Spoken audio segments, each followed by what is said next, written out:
Yes please. तो अब ख्याल करिए, आई होप आपने पीएनसी के कुछ आर्टिकल्स पढ़ लिए हैं, डीपीपी सॉल्विंग भी स्टार्ट कर दिया है। ओके, अब आज का क्वेश्चन क्या है? आज का क्वेश्चन है कंसिडर द वर्ड कॉन्स्टेंटिनोपोल। मतलब क्वेश्चन क्या है, हमारे पास एक वर्ड है कॉन्स्टेंटिनोपोल। ओके, और मैंने क्या किया, यहां सब कुछ लिख दिया। सी कितने बार है? एक बार। ओ कितने बार है? 3 बार। ये सब आप गिन लीजिए। यहां तक कि मैंने जो रेड कलर में ब्लॉक कर दिया है, ओ, ए, आई, ई, ये सब वॉवेल्स है, और जो बाकी वाले हैं वो कॉन्सोनेंट्स है। ओके, तो सीधा सीधा क्वेश्चन लिखते जाइए, ये वर्क आपको करना था। क्वेश्चन है consider the word Constantinople. Okay, मतलब ये कितने लेटर्ड वर्ड है वो भी मैंने काउंटिंग कर लिया है, आपको गिनना है। ये 15 लेटर वर्ड है। ओके, अब सवाल है, इस क्वेश्चन का पहला पार्ट है, first part, total number of words that can be formed. मतलब इस क्वेश्चन का पहला पार्ट क्या है, ये जो कॉन्स्टेंटिनोपोल नाम का शब्द है, इसमें जितने भी अल्फाबेट्स है, आपको हर अल्फाबेट को यूज करना है, कोई भी अल्फाबेट रिपीट नहीं करना है और कोई भी अल्फाबेट छोड़ना नहीं है। ओके, तो सवाल है ये कॉन्स्टेंटिनोपोल में ओवरऑल कितने अल्फाबेट्स है? 15। अब सभी के सभी डिफरेंट होते हैं, तो आपके फर्स्ट पार्ट का आंसर आ चुका है। लेकिन इस टॉपिक का नाम परम्यूटेशन ऑफ अलाइक ऑब्जेक्ट है। जैसे आप देख सकते हैं यहां ओ 3 बार है। अब फर्क क्या है, ये क्वेश्चन ग्रुपिंग का नहीं है। मतलब this question is not of division and distribution, this question is of permutation of alike object. क्योंकि हमें यह नहीं दिया है कि हमें डिफरेंट ऑब्जेक्ट्स को डिस्ट्रीब्यूट करना है, मतलब पहले डिवाइड करना है फिर डिस्ट्रीब्यूट करना है। मतलब this question is not of grouping, बल्कि this question is of permutation of alike objects. Okay, तो क्वेश्चन क्या है, कंसिडर द वर्ड कॉन्स्टेंटिनोपोल, और ये इंफॉर्मेशन आपको खुद से मेहनत करना है। अब इस क्वेश्चन का पहला पार्ट है हाउ मेनी डिफरेंट वर्ड्स या how many words can be formed, मतलब इन सब को यूज करके। तो अब आंसर आएगा 15 factorial divided by 3 factorial, 3 factorial and 2 factorial. बस इतना ही आंसर लिखना है, आंसर कुछ कैलकुलेट नहीं करना है। ओके, तो ये हो गया हमारे क्वेश्चन का पहला पार्ट कि हमारे पास एक वर्ड है कॉन्स्टेंटिनोपोल, तो हमें बताना है इस वर्ड में जितने भी अल्फाबेट्स हैं उनको यूज करके हम टोटल कितने वर्ड्स बना सकते हैं। तो मैंने फर्स्ट पार्ट बोला और फर्स्ट पार्ट का आंसर भी लिख दिया। ओके, सेकेंड पार्ट है if NO no two ends are together. मतलब आप चाहते हो ये एंड टुगेदर ना रहे, तो अब टॉपिक का नाम है, क्वेश्चन है second part, no two ends are together. तो अगर आप चाहते हैं एंड टुगेदर ना रहे तो आप ब्रैकेट में लिख दीजिए भैया गैप मेथड। अब गैप मेथड क्यों? क्योंकि आपको n को साथ में नहीं रखना है, तो आंसर है पहले n को भूल जाइए। तो 15 में से आप 3 को भूल गए, तो कितने बच गए? 12। तो सबसे पहले तो उनको अरेंज कर लो। इसको भूलने के बाद 12 फैक्टोरियल डिवाइडेड बाय ये O का 3 फैक्टोरियल और ये 2 का 2 फैक्टोरियल। मतलब अब आपने बेसिकली कितने अल्फाबेट्स अरेंज कर दिए, परम्यूट कर दिए? 12। अब वो 12 में गैप कितने आ गए? 13। 12 अल्फाबेट्स जब अरेंज है तो गैप कितने आ गए? 13। 13 में से कितने गैप चुनना है n के लिए? 3। और ये इंटू 1 क्यों लिखा? क्योंकि वो 3 गैप में 3 और रखने का एक ही तरीका है। तो पहले हमने बिना n वालों को अरेंज कर दिया, वो 12 थे, उनमें 13 गैप आ गए, हमने 13C3 कर दिया इंटू 1। मतलब दिस इज योर आंसर। और इसका आंसर कैसे आया? गैप मेथड से। ओके, थर्ड पार्ट है ओज, मतलब जितने भी ओज हैं, ओज आर टुगेदर। ओके, तो अब हम थर्ड पार्ट पे चलते हैं। ये हो गए टोटल नंबर ऑफ नंबर्स, और यहां लिखा है ओज आर टुगेदर, मतलब जितने भी ओ है वो साथ में होने चाहिए। तो मैं ब्रैकेट में आपके समझाने के लिए लिख देता हूं, आप समझ जाएंगे मेरी बात। String method. स्ट्रिंग मेथड का मतलब है जितने भी ओज है वो तीनों को धागे से बांध दीजिए। तो 15 में से 3 को अभी के लिए छोड़ दीजिए, तो बच गए 12। और वो जो 3 O है उसको एक ही मानिए, तो ये हो गए 12 और एक 13। ओके, तो अब इसका आंसर आएगा 13 फैक्टोरियल डिवाइडेड बाय इस n का 3 फैक्टोरियल और इस t का 2 फैक्टोरियल। और वो 3 O का कुछ भी नहीं आएगा, वो तीनों O को बांध दिया है, अंदर ही अंदर वो कहीं पर भी घूमे उसका एक ही तरीका है। तो ये फर्स्ट पार्ट, पहले मैंने सेकेंड पार्ट बताया था, अब ये है थर्ड पार्ट। सेकेंड पार्ट कैसे था? गैप मेथड से। थर्ड पार्ट किससे है? स्ट्रिंग मेथड से। ओके, मतलब ये टोटल नंबर ऑफ वर्ड्स है और ये टोटल नंबर ऑफ वर्ड्स है जिनमें ओज आर टुगेदर है। अब लिखिएगा अपना नेक्स्ट पार्ट। और फोर्थ पार्ट क्या बोल रहा है? At least 1 O is separated from the rest of the O's. मतलब ये जो 15 लेटर वर्ड है, इसमें उसने ये नहीं बोला कि तीनों ओ सेपरेट होना चाहिए, उसने कहा तीनों ओ सेपरेट होंगे वो भी चलेगा, और 3 में से एक ओ 2 ओ से अलग होना चाहिए। अब सही मायने में अगर आप इसका परम्यूटेशन करने बैठेंगे तो आप चक्कर खा के गिर जाएंगे। तो सबसे बेस्ट मेथड है, आप चाहते हैं एटलीस्ट, तो यहां से आज के बाद अपने दिमाग में घंटी बजा दीजिए। जैसे ही आज के बाद आपने शब्द सुना एटलीस्ट, तो तुरंत जवाब दीजिए कॉम्प्लीमेंट्री लॉजिक। और कॉम्प्लीमेंट्री लॉजिक का मतलब क्या है? उसका आंसर आएगा टोटल आंसर माइनस, लेकिन अब हमारे को क्या चाहिए था? एटलीस्ट 1 O इज सेपरेटेड, तो यहां माइनस आएगा अपोजिट लॉजिक, यहां रहेगा all the O's are together. I repeat, complementary logic का फंडा क्या है? कॉम्प्लीमेंट्री लॉजिक का फंडा है टोटल माइनस अपोजिट रिस्ट्रिक्शन। अभी रिस्ट्रिक्शन क्या था? At least 1 O should be separated from the rest of the O। तो अपोजिट रिस्ट्रिक्शन क्या आएगा? All the O's should be together. तो हमारे इस केस का आंसर आएगा total minus all the O's are together. इस बात पर ख्याल करिएगा, क्वेश्चन ये नहीं बोला है कि all the O's should be separated. अगर उसने बोला होता all the O's should be separated, तब तो ये गैप मेथड आ जाता। क्वेश्चन ये है at least 1 of the O should be separated from the rest of the O's. मतलब कम से कम एक ओ बाकी 2 ओ के साथ में नहीं होना चाहिए।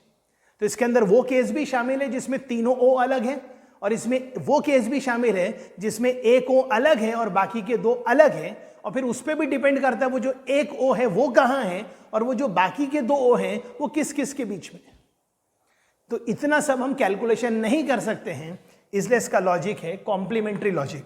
तो फोर्थ केस का आंसर लिख दीजिए ब्रैकेट में कॉम्प्लीमेंट्री लॉजिक। और कॉम्प्लीमेंट्री लॉजिक का आंसर क्या होता है? Total minus opposite condition. Opposite condition मतलब उल्टी कंडीशन। तो कंडीशन क्या थी? At least 1 O should be separated, तो अपोजिट क्या होगा? All the O's should be together. तो इस केस का आंसर क्या आएगा? Total minus all the O's are together. Check करिए प्लीज, और फिर भी कोई डाउट आए प्लीज फोन करिए। ओके, फर्स्ट पार्ट हो गया, सेकेंड पार्ट हो गया था, थर्ड पार्ट हो गया, फोर्थ पार्ट हो गया। ओके, आगे ख्याल करिए, आगे क्या लिखे? इस क्वेश्चन का फोर्थ पार्ट क्या है? इस क्वेश्चन का फोर्थ पार्ट है without changing the order of the vowel. क्या बोला sir? Without changing the order of the vowel. मतलब हमारे पास 15 लेटर वर्ड है, हमें 15 लेटर वर्ड ही बनाना है। केस मतलब पार्ट 1 में, पार्ट 2 में, पार्ट 3 में, पार्ट 4 में, और इस पार्ट 5 में भी हमें 15 लेटर्ड वर्ड ही बनाना है। लेकिन इस बार क्या बोल रहा है? Without changing the order of the vowel. अब ऑर्डर ऑफ द वोवेल मतलब यहां पे वोवेल कौन कौन से हैं? पहले है ओ, फिर ये भी एक वोवेल है, फिर ये भी वोवेल है, फिर ये भी वोवेल है, और ये भी वोवेल है, और ये भी वोवेल है। तो without changing the order of the vowel का मतलब है वो जो 15 लेटर वर्ड बनाएंगे उसमें ऐसा होना चाहिए। मतलब पहले ओ आना चाहिए, 15 में से किसी भी जगह पे, कोई भी जगह पर पहले ओ आना चाहिए, फिर उसके बाद में कहीं एक ए आना चाहिए, फिर उसके बाद में कहीं एक आई आना चाहिए, फिर उसके बाद में कहीं एक ओ, फिर उसके बाद में कहीं, मैंने कंसेक्यूटिव नहीं बोला, कहीं पर भी। तो मैंने सबसे पहले क्या किया,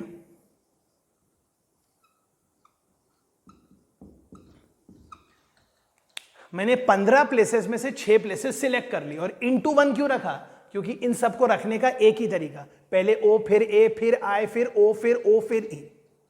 तो 15 में से 6 प्लेसेस तो अरेंज हो गई, तो बच कितनी प्लेसेस गई, 9। तो यहां आ जाएगा 9 फैक्टोरियल। लेकिन 9 फैक्टोरियल में देखते हैं कोई कॉन्सोनेंट रिपीट हो रहा है क्या, हाँ सर n रिपीट हो रहा है, इसलिए 3 फैक्टोरियल। हाँ सर t भी रिपीट हो रहा है। Okay, so this is the answer of this case without changing the order of the vowel. मतलब वो 15 लेटर वर्ड में जिस ऑर्डर में वॉवेल है, आप जितने भी शब्द बनाएंगे ऑर्डर मतलब वॉवेल्स उसी ऑर्डर में होना चाहिए। Okay, next 6th part, keeping the position of the vowels fixed. इसका क्या मतलब है, इसका मतलब है आप 15 लेटर वर्ड बनाइए, keeping the position of the vowel fixed, मतलब जो वॉवेल जहां पर है उसको वहीं रखना है। तो इस केस का आंसर क्या आएगा, ये तो करना ही नहीं है, मतलब यहां ओ, यहां ए, यहां आई, यहां ओ, यहां ओ, यहां ई, खत्म। अब आपके पास कितनी प्लेसेस बच गई, ये वाली 1 2 3 4 5 6 7 8 9। हाँ, इनमें कॉन्सोनेंट डालना है और वो घूम सकते हैं। तो आंसर आ गया 9 factorial divided by 3 factorial 2 factorial. तो इस केस का हेडिंग क्या है, without changing the position of the vowel, मतलब जो वॉवेल जहां पे था उसको वहीं रखना है। लास्ट पार्ट, अब ये लास्ट पार्ट क्या कह रहा है, लास्ट पार्ट कह रहा है 7th part, without changing the order of the vowel, without changing the order of the vowel related to consonant. क्या बोला sir, without changing the order of the vowel related to consonant.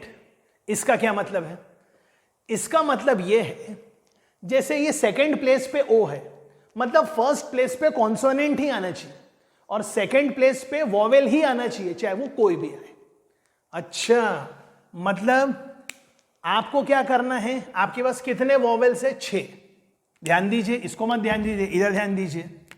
तो हमने लिखा 6 factorial और 6 factorial में एक ही vowel repeat हो रहा है, मतलब आपने ये लिखा सिर्फ ये, इसका मतलब क्या है, ओ ए आई ओ ओ ई, यही जगह पर वॉवेल्स आएंगे, लेकिन वॉवेल्स घूम सकते हैं, मतलब यहां ओ के बदले ए आ सकता है, मतलब इन पोजीशंस पे आपने वॉवेल को अरेंज कर दिया।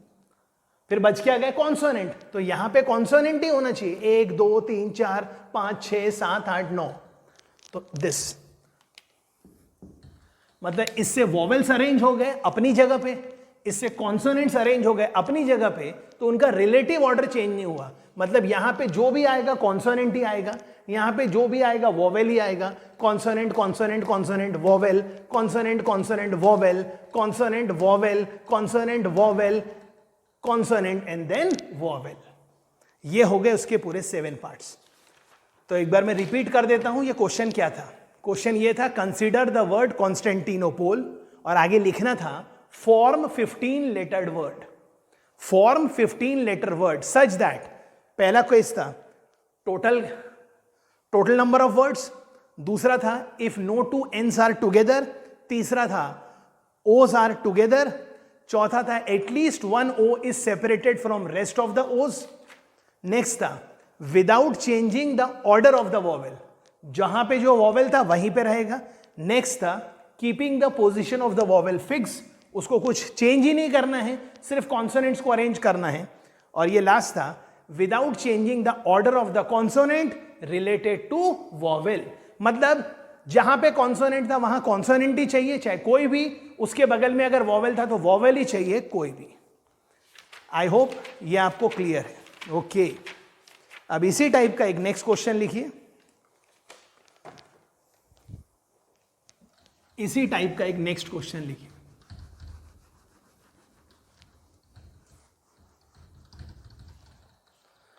अब क्वेश्चन है कंसिडर द वर्ड असैसिनेशन। क्या बोला sir, consider the word assassination. Nation.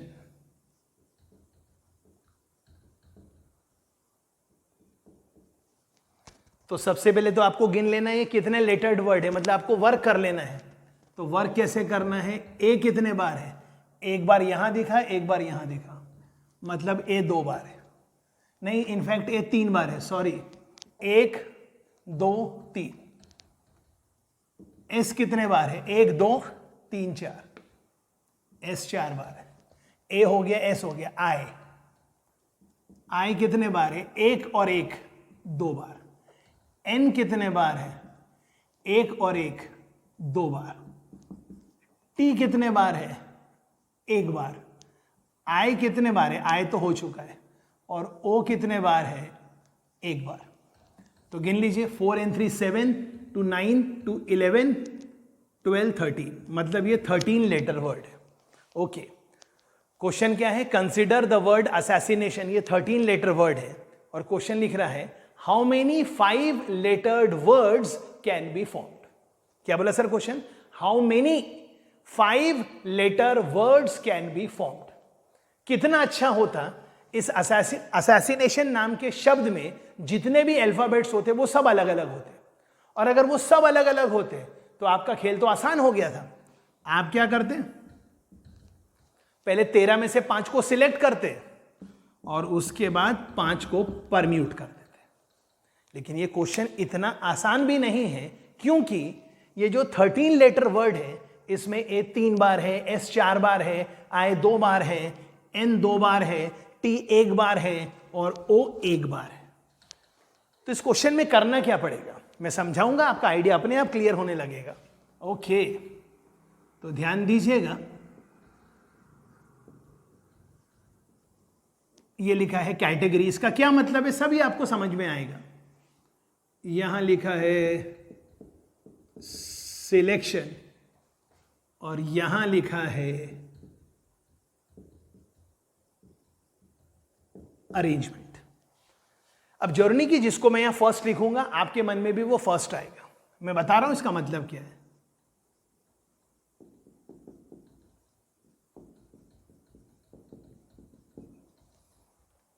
जी, इसका मतलब क्या है कि आपको 5 लेटर वर्ड बनाना है, लेकिन आप चाहते हो 4 अलाइक 1 डिफरेंट। अब आप पूछोगे सर आपके मन में ऐसा क्यों आया 4 अलाइक 1 डिफरेंट, क्योंकि मैंने ऐसा देख लिया, क्योंकि एस यहां 4 बार है। मतलब आपने समझ में आ गया है कि आपको 4 अलाइक तो लेना ही लेना है, और 4 अलाइक लेने का एक ही तरीका है। इसको मैं कैसे बोलूंगा, यहां ऐसी कितनी दुकानें हैं जिसमें 4 एक जैसे अल्फाबेट है। यहां एक ही दुकान है जिसमें 4 एक जैसे अल्फाबेट है, और वो दुकान का नाम एस वाली दुकान है और उसमें 4 अल्फाबेट है। तो उस दुकान में जाके 4 एस को लेने का एक ही तरीका है, क्योंकि आपके पास 4 वाली सिर्फ एक ही दुकान है। तो वो तो आपने ले लिया, 4 अलाइक ले लिया एंड 1 डिफरेंट। तो इसको भूलने के बाद अब आपके पास कितनी दुकानें हैं, 1 2 3 4 5। तो सबसे पहले आप 5 दुकान में से एक दुकान को सिलेक्ट करो। ये बोलने का तरीका है दुकान। मान लो आपने 5 दुकान में से वो दुकान जो सिलेक्ट की उसका नाम है ए, फिर उस ए में जाके आपको एक ही ए निकालना है। क्यों, क्योंकि मुझे उसमें से एक ही डिफरेंट निकालना है, क्योंकि 4 अलाइक तो मैं निकाल चुका हूं। तो ये तो मैंने सिर्फ वहां से निकाला, मतलब अब आपके हाथों में 5 अल्फाबेट्स आ गए। और 5 अल्फाबेट्स कैसे आ गए, 4 एस आ गए और एक कोई और आ गया। तो ये तो हो गया सिलेक्शन। अब करना है परम्यूटेशन। तो 1 into 5 C1, ये कितना हो गया 5, तो ये हो गया सिलेक्शन। अब करना है अरेंजमेंट, और ये लिखा मैंने आपके सामने अरेंजमेंट। और ये 5 फैक्टोरियल बाय 4 फैक्टोरियल क्यों आया, क्योंकि ये परम्यूटेशन ऑफ अलाइक ऑब्जेक्ट्स है। 5 को अरेंज करना है जिसमें से 4 अलाइक है। तो आपका फाइनल आंसर क्या आएगा, दिस, फिर आगे दिस दिस दिस दिस। ये हमारा सिर्फ पहला पार्ट हो। अब मैं चाहता हूं यहां पर आप वीडियो पॉज करें और खुद से आगे की केसेस बनाएं। और अब मैं अज्यूम कर रहा हूं कि आपने वीडियो पॉज कर लिया था, आपने केसेस बना लिए थे, आपका जो भी आंसर आना है आ चुका है। ओके, अब 4 अलाइक 1 डिफरेंट हो गया। अब मैं नेक्स्ट केस बना रहा हूं 3 अलाइक 2 डिफरेंट। तो सबसे पहले हमें देखना है ऐसी कितनी दुकानें हैं यहां जिसमें एक जैसे 3 आइटम पड़े हैं, 2 दुकानें हैं? कौन सी? या तो ए दुकान या तो एस दुकान। तो मैंने किया 2C1। 2C1 करके क्या हुआ? 2C1 करके 2 में से एक दुकान सिलेक्ट हो गई। मान लो कि वो दुकान सिलेक्ट हो गई ए वाली, और उस ए में तो 3 है, तो तीनों के तीनों तो लेना ही है, वो तो लेना ही है। तो 2C1 से आपने डिसाइड किया या ए वाली दुकान या एस वाली दुकान। ए वाली दुकान होगी तो 3 में से 3 निकालने का एक तरीका, और अगर एस वाली दुकान भी सिलेक्ट हो गई तो 4S में से 3S निकालने का एक ही तरीका। क्यों? क्योंकि वो चारों एक जैसे हैं या फिर वो तीनों एक जैसे हैं। ये आ गया। एंड अब करना है 2 डिफरेंट। अब जब आपने लिखा था 2C1 मतलब ये 2 दुकान में से कोई एक दुकान सिलेक्ट हो गई। अब आपके पास कितनी दुकानें रह गई? 1 2 3 4 5, और 5 दुकान में से आपको कितनी दुकान लेना है? 2, और फिर हर दुकान में से एक एक लेना है। तो 2C1 मतलब 2, 5C2 मतलब 5 × 4 = 20, 20/2 = 10, ये 10 और ये 2 मतलब ये 20 तो आ गया। एंड अब करना है परम्यूटेशन। अब परम्यूटेशन में ऊपर तो 5 फैक्टोरियल आएगा और नीचे आएगा 3 फैक्टोरियल। तो आपका फाइनल आंसर क्या आएगा? दिस प्लस दिस, और फिर आगे आगे। ओके, नेक्स्ट केस ध्यान दीजिए। अब हम यहां क्या लिख रहे हैं? ये लिखा है 3 अलाइक प्लस 2 अदर अलाइक। अच्छा, 3 अलाइक एंड 2 अदर अलाइक। तो सबसे पहले तो 3 अदर अलाइक पहले लेना है। 3 अलाइक, 3 अलाइक लेने के लिए आपके पास 2 ही ऑप्शन। तो आपने किया 2C1, जो भी दुकान सिलेक्ट हुई उसमें से 3 अलाइक लेने का एक ही तरीका। अब सवाल है 2 अदर अलाइक। अब जब आपने किया क्या किया? 2C1, 2C1 में क्या हुआ? या तो ए दुकान सिलेक्ट हुई या तो एस। समझने के लिए मान लो ए दुकान सिलेक्ट हो गई। अब 2 अलाइक लेने के लिए आपके पास कितने ऑप्शन है? 1 2 3। तो फिर आपने लिखा 3C1। तो 3C1 से आपने कोई एक दुकान और सिलेक्ट की और उसके अंदर से 2 अलाइक लेने का एक तरीका। ये 2 और ये 3, 3 2 = 6। और अब यहां पर क्या आएगा? 5 फैक्टोरियल, 3 अलाइक 2 अदर अलाइक, तो 3 फैक्टोरियल 2 फैक्टोरियल। तो आपका फाइनल आंसर क्या चल रहा है? आपका फाइनल आंसर चल रहा है this plus this plus this. I hope आप सबको ये क्लियर हो रहा है जी। Next case. अभी हुआ 3 अलाइक 2 डिफरेंट, फिर हुआ 3 अलाइक प्लस 2 अदर अलाइक। अब ये केस लिखा है 2 अलाइक 3 डिफरेंट। अब 2 अलाइक मतलब ढूंढो इनमें से कौन सी दुकान है जिसमें 2 एक जैसे अल्फाबेट है। 1 2 3 4, ये 4 दुकानें, इधर इधर 4। तो आपने किया 4C1 × 1। उस दुकान में जाके 2 अलाइक लेने का एक ही तरीका। 2 तो आ गए, मान लो वो आ गया यहां से, तो अब कितनी दुकानें बाकी? 1 2 3 4 5। और अब आपको 5 दुकान में से 3 दुकान लेना है और हर दुकान में से एक एक। तो 4C1 तो 4 होता, और 5C3 तो 5C2 होता, और वो 10 होता, तो 10 × 4, ये 40 तो आ गया, इनटू अब ये लिखा है 2 अलाइक 3 डिफरेंट। तो ऊपर 5 फैक्टोरियल, नीचे 2 फैक्टोरियल। जी आगे। ये वाला केस जरा इंपॉर्टेंट है। 2 अलाइक प्लस 2 अदर अलाइक, ध्यान दीजिए, 2 alike plus 2 other alike plus 1 different. यहां गलती हो सकती है कौन सी? जो हमने एक बार शब्द यूज किया था, अमिताभ अभिषेक। तो प्लीज ख्याल करिएगा। अब कुछ लोग क्या बोलते हैं, पहले 2 अलाइक ले लो, और वो 2 अलाइक में क्या ढूंढते हैं? 1 2 3 4, ये 4 दुकानें हैं, 4 दुकान में से वो दुकान ले लो जिसमें 2 अलाइक एक जैसे मिलते हैं। तो ये जो मैं लिख रहा हूं ये गलत है। वो पहले कर लेते 4C1, फिर वो बोलते एक दुकान को भूल जाओ, अब 1 2 3, अब 3 दुकान है जिसमें 2 अलाइक एक जैसे, तो फिर एक दुकान ले ली, इस दुकान में 2, इस दुकान में 2, ये भी भूल गए, ये भी भूल गए, फिर वो बोलते 1 2 3 4, अब 4 दुकान में से एक दुकान ले लो। गलती यहां नहीं है, गलती यहां है। सर क्यों? क्योंकि पहले आपने 4C1 में से ये वाली दुकान सिलेक्ट कर ली और फिर 3C1 में से ये वाली दुकान सिलेक्ट कर ली। ऐसा भी तो हो सकता है कि पहले 4C1 में से ये वाली दुकान सिलेक्ट हो जाती और 3C1 में से ये वाली दुकान सिलेक्ट हो जाती। मतलब यहां पे आपके जो भी नंबर ऑफ केसेस आए हैं वो 2 टाइम्स ज्यादा आ गए हैं। तो ठीक करने का तरीका क्या है? या तो इसको यही 2 फैक्टोरियल कर लो, तो ये आएगा 4 3 12, 12/2 is 6, तो ये आ जाएगा 6 और फिर ये जो भी है। लेकिन मैं ये कहना चाहता हूं वो 6 लाने का सबसे बेस्ट तरीका है 1 2 3 4, 4 दुकानों में से सबसे पहले वो 2 दुकानें सिलेक्ट कर लो जिसके अंदर आपको 2 अलाइक ऑब्जेक्ट्स मिल जाएंगे। और जब आप 4C2 लिखोगे तो 4C2 का मतलब होगा 4 × 3 12 डिवाइडेड बाई 2 × 1, यह आ जाएगा 6।